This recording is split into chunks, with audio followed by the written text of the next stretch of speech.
छोटी छोटी बातों के इस दौर में आज मेरे साथ हैं मनोज शर्मा। आप लोगों में से बहुत लोग इन्हें पहचानते होंगे, जानते होंगे और अच्छी तरह वाकिफ़ होंगे कि ये बहुआयामी प्रतिभा के धनी हैं। बहुत चीज़ों के विषय में इनकी जानकारी है, एक अच्छी मिस्त्री के रूप में इनकी पहचान है और आज इनसे मैं मुखातिब हूँ एक साक्षात्कार के साथ। तो मनोज से पहला सवाल, आपके लिए ज़िंदगी में सबसे महत्वपूर्ण क्या है? रिश्ता, पैसा, शोहरत या शांति? मेरे लिए अगर देखा जाए तो रिश्ता और शांति मायने रखता है। अगर रिलेशनशिप में अगर शांति हो और सारा बात व्यवस्था में शांति हो तो ये मेरे लिए बहुत गर्व की बात होगी कि जिस प्रकार से अभी की दौर चल रही है, लोग रिलेशनशिप भूलते जा रहे हैं और कुछ चंद पैसों के लिए लोग बहुत रिलेशनशिप को खोते जा रहे हैं, जो कि ऐसा होना नहीं चाहिए और अभी के दौर में ऐसा देखने को मिल रहा है। तो मेरे ख्याल से शांति और रिलेशनशिप ये दोनों नया चीज़। फर्स्ट प्रायोरिटी आप किसे देंगे, प्राथमिकता किसे देंगे? शांति और प्राथमिकता तो हम शांति को देंगे। अगर शांति है तो रिश्ता है, पैसा है, हर चीज़ है। शांति हो तो ये आपके दूसरा सवाल, आप सबसे ज़्यादा किसे प्रेम करते हैं? माता, पिता, मित्र, खुद से या अन्य से? हम खुद से करते हैं बहुत ज़्यादा प्रेम। चलिए, ये भी हकीकत है। क्या मैं पूछ सकता हूँ कि उसके बाद किसी प्राथमिकता देंगे आप? उसके बाद अगर खुद से अगर अलग खुद को अलग रख के देखा जाए तो हाँ, उसके बाद माता पिता को हम सर्वप्रथम मान्य रूप में देखते हैं। तीसरा प्रश्न, ऐसा कोई ख्वाब, ऐसा कोई स्वप्न जिसे आप हर हाल में पूरा करना चाहते हैं? मेरा ऐसा अगर ख्वाब देखा जाए तो बहुत बड़ा ड्रीम मेरा नहीं है, लेकिन इस प्रकार का सोच मेरा स्वप्न से रहा है कि अभी के भागदौड़ भरी जिंदगी में जो तरह तरह का जो रासायनिक यूज हो रहा है, जो ईंधन का यूज हो रहा है, कुछ ऐसा नया कुछ विकल्प निकल के आए सामने में, जिससे कि आदमी का इस प्रकार का जो है प्रदूषित जो हो गया है हम लोगों का जनरेशन, वो नहीं हो। इस प्रकार का कोई ऐसा टेक्नोलॉजी निकल गया है जो कि सबके लिए लाभदायक हो। तो ऐसा मेरा सोच रहता है एनी टाइम। जो भी आगे कुछ करना चाहता है तो उनका सपोर्ट में मैं एनी टाइम रहता हूँ और खुद से भी मैं प्रयास करता हूँ कि ऐसा कुछ हो जिससे कि लोगों का भविष्य उज्जवल हो। भगवान करे कि आप इसमें सफलता हासिल करें, शुभकामना आपके साथ है। चौथा प्रश्न, ऐसा वाकया, ऐसी कोई घटना जिसे आप भूलना चाहेंगे? अगर भूलने की बात की जाती है तो हम उन चीज़ों को भूलते हैं जो कि बार बार हमको इस प्रकार से परेशान करती है, जिस परेशानी से हम अलग होते हैं, बार बार उन्हीं परेशानी की ओर ढकेलता है। उन परेशानियों को हम भूलना चाहते हैं। बार बार कभी कभार एक्सीडेंट अगर हो जाते हैं, बहुत बार ऐसा होता है कि जिसको हम भूल के भी नहीं भूल पाते हैं, लेकिन फिर भी उस टाइम में हमको उसे सीख लेना पड़ता है और लेकिन भूलना पड़ता है, उस समय को भूलना पड़ता है कि इस समय मेरा क्या हाल था और क्या सिचुएशन में थे। उस चीज़ को हम भूलते हैं, लेकिन उसे सीख क्या मिली है उस सीख को नहीं भूलते हैं। अच्छी बात। आपकी जिंदगी का सबसे यादगार लम्हा या सबसे यादगार घटना जिसे आप कभी भूलना नहीं चाहेंगे? यादगार लम्हा मेरे लिए अगर बचपन से देखा जाए तो बचपन का जो लम्हा है मेरा, वो अभी के दौर में हमको नहीं मिल रहा है।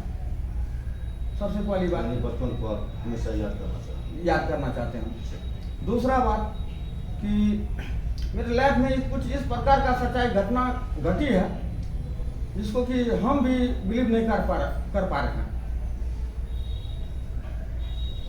जो कभी इस प्रकार का अगर ऊपर वाला साक्षात्कार वाला बात कहा जाए तो वो कोई कम नहीं होगी। और उन बातों को हम जो है एक ड्रीम के रूप में हम समझ रहे हैं कि हम स्वप्न देखे हुए थे, लेकिन हकीकत मायने में यह है कि वो मेरे साथ हकीकत में घटना घटी है। और जिससे आप भूलना नहीं चाहते उसको भूल नहीं पा रहे हैं। और न चाहते हैं। नहीं, वो तो खैर हम अभी तक प्रयास नहीं किए। चलिए, अच्छी बात है। जीवित या मृत वो शख्स जिसे आप अपना आदर्श मानते हो? दादाजी मेरा, जो कि अपने कर्म के प्रति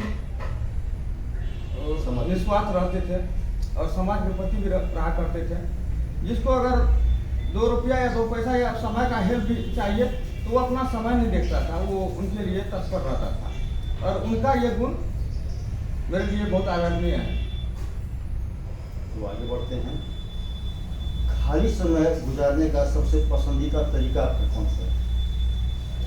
अगर खाली समय में देखा जाए तो हम शांत रूपी एक अलग सा माहौल में रहना चाहते हैं, जो कि जहाँ हमको कोई डिस्टर्ब ना करे, जो कि शांतिपूर्ण रूप से मेरे लिए हो इस प्रकार का, जहाँ की हमको कोई तरह का डिस्टर्ब कोई ना करे। तो क्या ऐसे ये समझा जाए कि आप चिंतन करना चाहते हैं? नहीं, चिंतन नहीं करना चाहते। उस समय में इस प्रकार का फीलिंग हमको महसूस होता है जब दुनिया जहाँ का टेंशन से हट के अगर रिलैक्स के लिए जाते हैं हम, तो उस क्या समय करते हैं आप?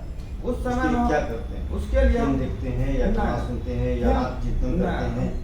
ना तो फिल्म देखते हैं, ना तो उस समय में हम सॉन्ग सुनते हैं। अगर सॉन्ग भी कभी कभार सुनने का इच्छा होता है दिल में, तो हम गजल सुनते हैं। और उसके बाद इस प्रकार का अगर फीलिंग कभी शांतिपूर्ण अगर हो, इच्छा दिल में आता है, तो स्थिर रूप से मौन धारण करके थोड़ा 10-5 मिनट अपने मन को शांत करते हैं।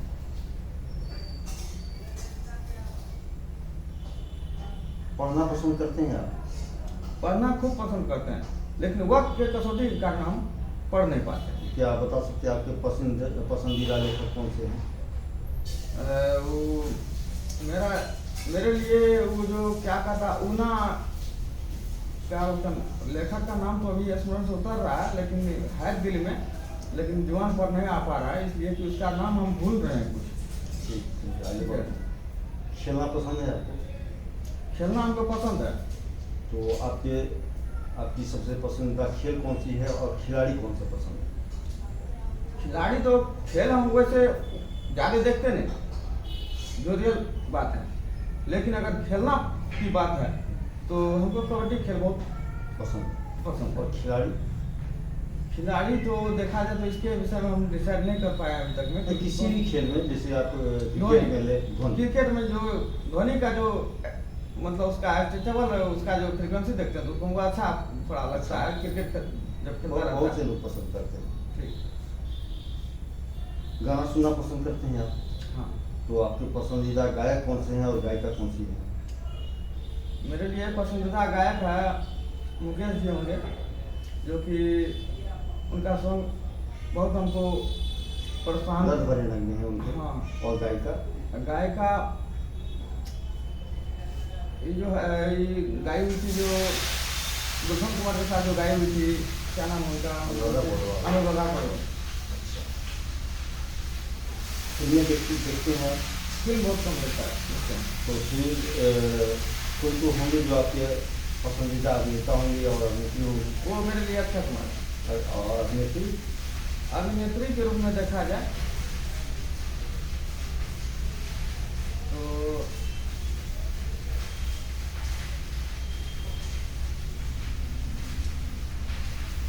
बहुत करना पड़ेगा हमको। और अभिनेत्री के रूप में देखा जाए तो रंभा उसका नाम ठीक है। दक्षिण भारत। हाँ। चलिए, आपकी कोई खास जगह जो आपको बहुत पसंद हो लेकिन अभी तक आप गए नहीं, आपके मन में कोई ऐसी अभिलाषा, कोई ऐसी इच्छा कि अगर मौका मिले मुझे तो मैं वहाँ जाऊँ, मैं खूब घूमूँ, इंजॉय करूँ, कोई ऐसी जगह? वो समुद्र किनारा, जो कि बचपन से कभी देखे नहीं, टीवी न्यूज पर देखते हैं, लेकिन समुद्र किनारा का चॉइस हमको बहुत ज़्यादा देर में रहता है। आपको आकर्षित करता है? जी सर। आपका पसंदीदा भोजन कौन सा है? रोटी और साग। अच्छा, बहुत सादा जीवन विचार। आपका पसंदीदा रंग? लाल। आपके सबसे प्रिय मित्र?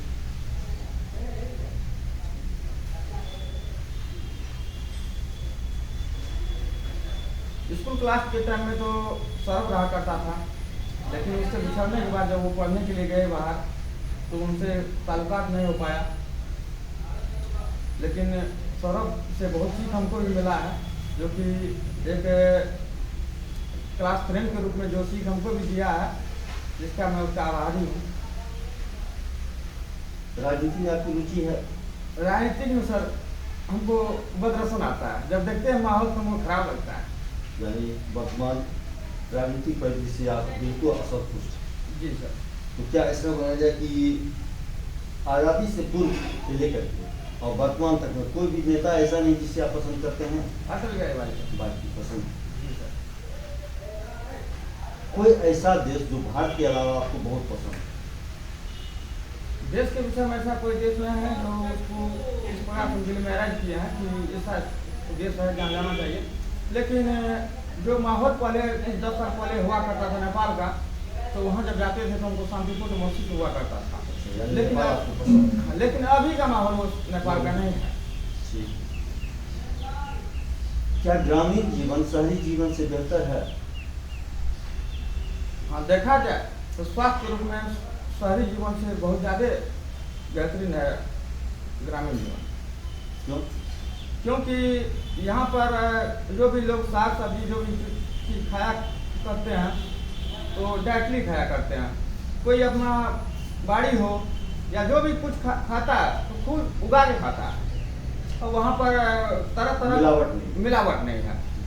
मार्केट में तरह तरह का नया नया वैरायटी का कुछ आइटम आता रहता है, जिसके कारण से लोग कुछ उनके ललक पर जाके उनको खरीदते हैं, लेकिन जो कि हमको पसंद नहीं है। तो क्या आपको शहरी जीवन का वो मॉल, बड़े बड़े होटल, बड़े बड़े रेस्टोरेंट वो आकर्षित नहीं करते हैं? उसका ख्वाहिश हमको सर नहीं है। चलिए, बहुत अच्छे। अपने गांव में आपको कौन कौन सी कमी खलती है? अपने गांव में हमें अगर कमी खलती है तो एक शांति की कमी, जो कि देखते हैं कि अभी के दौर में अगर छोटा बच्चा क्यों ना हो, अगर एक बूढ़े क्यों ना हो, लेकिन अगर थोड़ी थोड़ी परेशानी देखते हैं बातचीत करने में किसी को इस प्रकार से, जो कि माहौल के साथ जो बदलते जा रहा है, जो कि कुछ 15 साल 20 साल पहले जो हुआ करता था, वो माहौल का कमी अभी आ रही है। तो वो कमी का हमको बहुत खनन हो रही है दिल में। तो क्या इसे माना जाए कि आप अनुशासन और शिष्टाचार को प्राथमिकता देते हैं? जी सर, इसमें उसकी कमी लग रही है आपको? जी सर। तो इस कमी को क्या आप सोचते हैं कि किसी तरह से दूर किया जा सकता है? वो कम्युनिकेशन गैप जो है वो उसको दूर किया जा सकता है? दूर तो किया जा सकता है, लेकिन उसमें मुश्किलें बहुत है अभी के दौर में। क्योंकि अभी के दौर में जो मोबाइल आ चुका है, जो कि तरह तरह के डिवाइस आ चुके हैं, और इन डिवाइसों और मोबाइलों के कारण लोग मोबाइल पर बहुत अच्छी अच्छी बातों भी दी गई रहती है, जो कि हम देख करके सीख ले सकते हैं, पढ़ सकते हैं, बहुत कुछ आगे उसको लेके जा सकते हैं। लेकिन वो नहीं देख करके अभी के नवयुवक जो है वो फिल्म, वीडियोज, गेम वगैरह ये सब में अपना टाइम व्यतीत करते हैं। तो हमको ये सब चीज़ खलता है। बहुत अच्छी बात है। आगे बढ़ते हैं। क्या आगे आने वाली पीढ़ी के बेहतरी के लिए आप संघर्ष करने को तैयार हैं? जी सर, बिल्कुल तैयार। जी। उसके लिए जो भी आपको करना पड़े, अगर जीवन भी दम पे लगाना पड़ा, अगर कुछ अगर इस प्रकार हमको महसूस हो कि अगर जीवन हमको खुद दम पे लगाना पड़ा, अगर समाज कल्याण हो, तो दम पर हम लगा सकते हैं सर। चलिए, बहुत खुशी की बात है। अब चलते हैं अंतिम प्रश्न आपके लिए। अपने गांव की सबसे बड़ी समस्या क्या है और उसका समाधान कैसे हो सकता है? अपने गांव की अगर देखा जाए सबसे बड़ी समस्या, तो अपने गांव में इंटरनल जो आदमी जो रह रही होती है, जो कि अभी रह रही है बिशनपुर पंचायत में, चाहे अगर जो भी पंचायत होंगे जुड़ा हुआ, लेकिन यहाँ पर कम्युनिकेशन की कमी है। अगर कम्युनिकेशन की कमी है अगर यहाँ पर अगर कुछ इस प्रकार कुछ रूमर अगर बात आ जाती है तो रूमर के पीछे आदमी भागता है, लेकिन कुछ अच्छी बातें अगर होती है तो उसके पीछे आदमी एक कदम भी आगे नहीं बढ़ाना चाहती है, जो कि बहुत ऐसे आदरणीय है जैसे आप लोग हैं जो कि प्रोत्साहन देते हैं, जो कि आगे बढ़ाना चाहते हैं, तो आप लोगों का तहे दिल से हम शुक्रगुजार हैं। लेकिन इसी के दौर में कुछ ऐसे भी आदमी हैं जो कि इन बातों को मायने नहीं देता है। यानी माना जाए कि सामाजिक ताना बाना जो ग्रामीण परिवेश में हुआ करता था वो आज के दौर में बिल्कुल टूट चुका है। तो आप उसे वापस करना चाहते हैं? हम ये सोचते हैं वही ताना बाना जो पुराने समय का था वो वापस आ जाए, जो मेरे बुढ़ बुजुर्ग का कल्चर था वो कल्चर फिर से वापस आए और आदमी एक प्रेम से रहे। वो दालान वो घूर आपको याद आता है? जी सर, चलिए बहुत लगक बात जो उस समय किताब पढ़ा करते थे हम, जो कि बहुत अग्रसित करता है हमको उन बातों को लेकर के, लेकिन किसी से कह नहीं पाते हैं, किसी कह नहीं पाते हैं। अगर कहीं बोलते भी है तो सुनने को कोई तैयार नहीं होता, तो इसलिए उन बातों को दिल में हम दबा करके रख देते हैं। लेकिन आज अगर आप कोशिश किए हैं, आज अगर हमसे पूछने के लिए, तो तहे दिल से आपको हम बोलने के लिए तैयार हुए हैं। तो ये मनोज शर्मा को आपने सुना, शायद आपको भी अच्छा लगा होगा सुन करके कि सामाजिक ताना बाना हमारा किस तरह टूट रहा है। लोग दिलों में रखते हैं पर उसे व्यक्त नहीं कर पाते, व्यक्त करना चाहते तो कुछ सुनने के लिए तैयार नहीं होता है। तो आशा करता हूँ कि आपको ये इंटरव्यू पसंद आया होगा, सुने, एंजॉय करें। धन्यवाद।